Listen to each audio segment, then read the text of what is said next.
રહ્યા છે કારણ કે બધા ફેક્ટર્સ જોઈએ તો હાલ તો આપણને એક પોઝિટિવ બજાર માટે લાગી રહ્યા છે. જોઈએ નિફ્ટીની શરૂઆત સૌથી પહેલાં તો જે લેવલ્સ બતાવી રહ્યું છે અત્યારે 25,250ની આસપાસ એક જોઈ રહ્યા છીએ આપણને ઓપનિંગ નિફ્ટીમાં થતી દેખાઈ રહી છે. લગભગ 45 અંકની એક મજબૂતી સાથે ને 25,240ની આસપાસ નિફ્ટીના લેવલ્સ જોઈ રહ્યા છીએ. 51,500ની ઉપર 520ની ઉપર 100 અંકની મજબૂતી નિફ્ટી બેંકે પણ આપણને શરૂઆતમાં બતાવી છે. એની સાથે જોઈએ મિડ કેપ અને સ્મોલ કેપ 59,470 રૂપિયા જોઈ રહ્યા છે. મિડ કેપ 250 અંકની મજબૂતી સાથે જ્યાં પ્રી ઓપનિંગમાં રેકોર્ડ જોવા મળ્યા. સ્મોલ કેપ ઇન્ડેક્સ 19,400ની ઉપર 80 અંકની ખરીદદારી ત્યાં પણ આપણને દેખાડી રહી છે. સેન્સેક્સની ઓપનિંગ જોઈએ 82,500ની આસપાસ જોઈ રહ્યા છે. લગભગ 125 અંકની એક મજબૂતી સાથે શરૂઆત બતાવી રહ્યું છે. સ્ટોક સ્પેસિફિક એક્શન પણ પોઝિટિવ છે. 1551 કાઉન્ટર્સ જોઈ રહ્યા છે અત્યારે એડવાન્સ તરફ છે. માત્ર 245 કાઉન્ટર્સમાં ડિક્લાઇન સાથે તો ફરી એક પોઝિટિવ માર્કેટ બ્રિજ આપણને ખુલતાની સાથે દેખાડી રહી છે. જોઈએ આગળ કઈ રીતે સ્ટોક્સની ચાલ દેખાશે. પરંતુ પહેલાં સેક્ટર્સ જોઈએ. સેક્ટર્સની જે શરૂઆત છે મેટલ એક મજબૂતી તરફ છે. 0.5%ની ખરીદદારી છે. એફએમસીજી થોડી ઘણી મજબૂતી છે. રિયલ્ટી અને ફાર્મા થોડું એક કન્ફ્યુઝન છે. અત્યારે ઓલમોસ્ટ ફ્લેટ છે. એક ફરી ગ્રીન ઝોનમાં આવવાના એક પ્રયત્નમાં. એની વાત જોઈએ હવે નિફ્ટી આઈટી ત્યાં પણ થોડી ઘણી ખરીદદારી છે. ઓઇલ એન્ડ ગેસ સેગમેન્ટ 0.5% આસપાસની મજબૂતી ત્યાં પણ છે.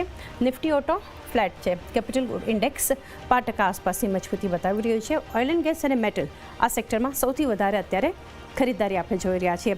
સ્ટોક્સની ચાલ પર નજર કરીએ. મિડકેપ ઇન્ડેક્સ રેકોર્ડ ઊંચાઈ સાથે ઓવરઓલ એક મજબૂતી સાથેની શરૂઆત. સેક્ટર્સ મજબૂત છે. સ્ટોક્સ જોઈએ તો અલ્ટ્રાટેક સિમેન્ટ 1% ઉપર છે. Doctor Reddy's, LTI Mindtree, HDFC bank, L&T, Adani enterprises બધા સ્ટોક્સમાં ખરીદદારી જોઈ રહ્યા છીએ. સાથે Tata steel, Tata consumer products, ONGC, BPCL, Titan એક મજબૂતી છે. સ્ટોક્સ ઘટી રહ્યા છે. આઈટીમાં એકવાર ફરી થોડું ઘણું પ્રેશર છે. ટીસીએસ જુઓ, એચસીએલ ટેક દબાણ છે. સાથે સન ફાર્મા, સિપ્લા જેવા અત્યારે આપણે કાઉન્ટર્સ જોઈ રહ્યા છીએ. ફાર્મામાં પણ થોડું ઘણું એક પ્રેશર છે. Power Grid, Hero MotoCorp, Bajaj Finserv, HUL ત્યાં પણ 5% આસપાસની વેચવાલી છે. વધી રહ્યા છે અન્ય સ્ટોક્સ. એશિયન પેઇન્ટ્સ આજે ફરી એક મજબૂતી. Axis Bank, Eicher Motors, Reliance 0.5%થી વધારે મજબૂતી છે. વિપ્રોમાં મજબૂતી છે. ઇન્ફોસિસ, આઈટીના બંને કાઉન્ટર્સ અત્યારે મજબૂતી બતાવી રહ્યા છે. ટેક મહિન્દ્રા પણ મજબૂત છે. Coal India, ITC, IndusInd Bank ત્યાં ખરીદદારી છે. Divi's Lab, Kotak Mahindra Bank, Maruti, Nestle India, Bajaj Finance, SBI લાઈફમાં એક વેચવાલી સાથે આપણે શરૂઆત થતી આપણે જોઈ. તો બ્રિટાનિયા પણ નીચે છે. ભારતીય એરટેલ, ટાટા મોટર્સ ત્યાં પણ એક વેચવાલી. અદાણી પોર્ટ જુઓ, એનટીપીસી, જેએસડબલ્યુ સ્ટીલ એક મજબૂતી સાથે એક શરૂઆત બતાવી રહ્યા છે. પ્રદીપ, વ્યૂ લઈએ એકવાર માર્કેટ પર ફરી 25,240 જોઈ રહ્યા છીએ. નિફ્ટીએ જે શરૂઆત બતાવી 40 અંક આસપાસની એક મજબૂતી છે.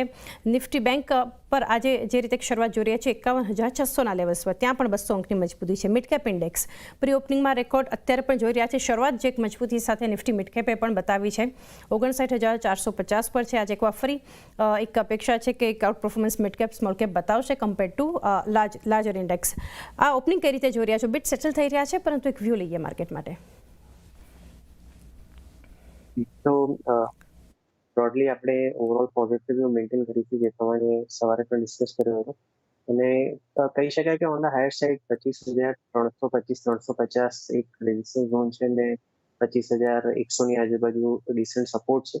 તો એક રેન્જની વચ્ચે કોન્સોલિડેશન જોવા મળી છે કે એની વચ્ચે આપણે બાયસ પોઝિટિવ રાખીશું અને જ્યારે પણ 25,100ના સપોર્ટની નજીક જાય છે નિફ્ટી તો આ જ સ્ટોપ લોસ ટુ બી પ્રિસાઇઝ 30,83 જે ગઈકાલના બોટમ છે એને સ્ટોપ લોસ રાખીને બાય કરવાની સલાહ આપીશું.